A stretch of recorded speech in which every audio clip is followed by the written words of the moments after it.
Hello, great people. Welcome back to our channel. We're so excited to have you again. After the arrest of Mazi Nnamdi Kanu, the IPOP leader, and also what happened to Sunday Igboho before the rally in Lagos, most Nigerians thought that the issue of secession or the issue of agitation for self-determination is over. But shockingly, it's not just like that, because right now the Southeasterners are in British Parliament, not sending a letter this time around, but they have gone there to present their petition against what is happening in the country. Don't forget that one of the monarch in Yoruba land, talking about the Selu of Isilu Yewa of Ogun State, Oba Akintunde Akinyemi, had said that the federal government clamping down on separatist leaders like Nnamdi Kanu and Sunday Igboho would not stop their agitation. And guess what? Shockingly, this is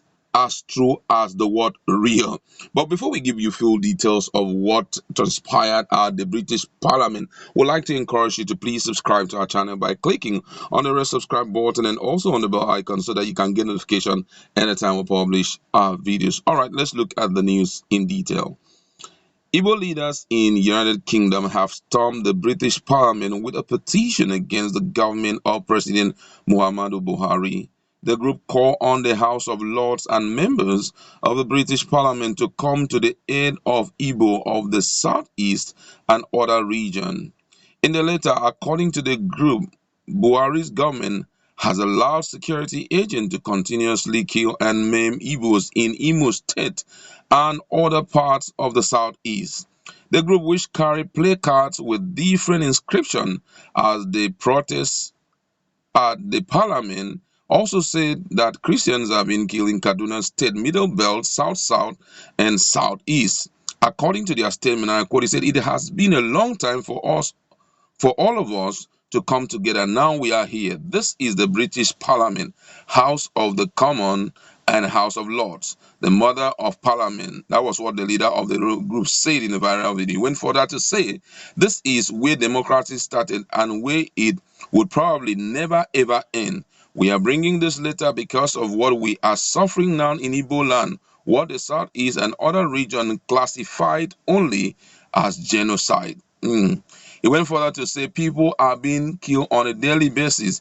The humiliation the Igbos and Southeasterners are going through in Nigeria is unbelievable. Young boys and young girls are marshaled out of their houses by heavily armed soldiers. They bring them out and they disappear without any trace, and nobody asks any question. It should stop.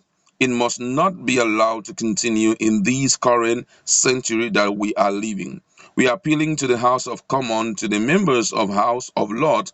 We are appealing to the United Kingdom government of Great Britain to please, our knees are on the ground, on behalf of our brothers and sisters who are being killed on a daily basis, to please use your great offices to speak to the powers that be in Nigeria, to speak to the President of Nigeria and his government, to stop the killings of the Igbos, to stop the humiliation of Igbos on daily basis.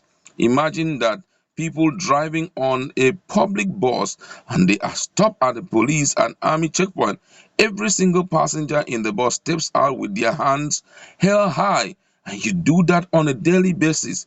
Our economies in Southeast, South, and other regions are suffering. We cannot go to our farms because herdsmen are there to kill and maim our people. We cannot go and do our businesses on the road because the army are on the road to frustrate our people on a daily basis. This must stop. We plead with the government of the United Kingdom to please stop what is happening in Nigeria. Christians have been killed all the way from Kaduna State, Middle Belt, and Southeastern region of Nigeria, and we want all of that to stop. We are going to hand this letter over to the British Parliament, London, United Kingdom, Southwest one, and we are handing it over to them. And in this letter, we articulate all that is happening in Nigeria with evidence, and we will be happy for them to please read it and take the necessary action. Those were the words of the representative who is from the southeastern part of Nigeria. And This is quite troubling, considering some of the pictures that he has painted, thus far, especially making mention of virtually all the regions in Nigeria. A lot has been happening, and maybe the government have been trying to arrest it, or maybe the way that it has been going, it's not really the right way. But however, we just want to read some of the reactions of Nigerians in this respect. For most of us, it's really troubling, because at a point like this, it's ideal for the government to sit back and have a dialogue with the people, needless of doing all of this. One of the things that will help out so much when issues like this come up is when we realize that the issue of leadership is not a forever thing. You can do it and you feel that nobody will challenge you, nobody will stop you, but you have a timeline. Now, and unfortunately, what you may do may end up affecting not just your family alone in future, but might end up even affecting the people that you had claimed that you represent, because they may never be given such opportunity again. The government have given reasons why they are doing what they are doing. And one of the greatest reasons that they have been giving, especially from the Office of Attorney General, had been that for Southeasterners, they are committing a treasonable felony because of their move, they call it violent move towards seceding from the country. And but then what troubles the man a great deal also is the fact that now that there is calm, expectation is that a lot of military activity should be removed from the southeast, so that most of them can kickstart their businesses. Most people, just the presence of the military has caused most people not to even continue doing business there, because they just believe that there's this mindset that had already been created, and they're still moving with it right now. Now, the middle belt also, if you look at the southern Kaduna, you notice that a lot is still happening, especially the issue of bandits hitting the place really hard, just like never before. And also we've seen a lot of things also happening in the south.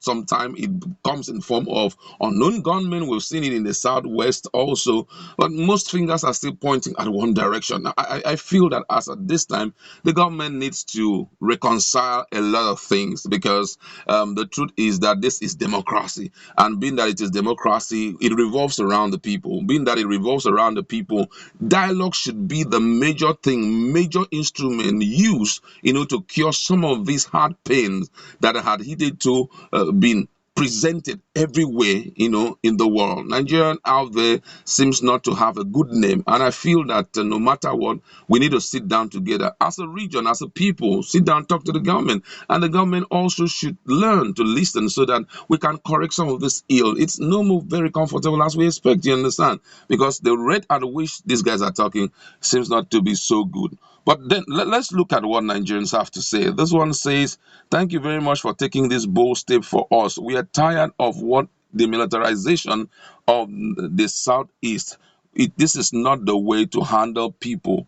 No matter the level of offense we've committed, it is high time that understanding is granted at this point." And this one says, "This is the kind of people that we need. We don't need storytellers. Those who will take bold steps to British Parliament and do the right thing once and for all." A lot of things I would have loved to read, but time would not permit us. We'd like to leave it there. Go to our comment section. Let's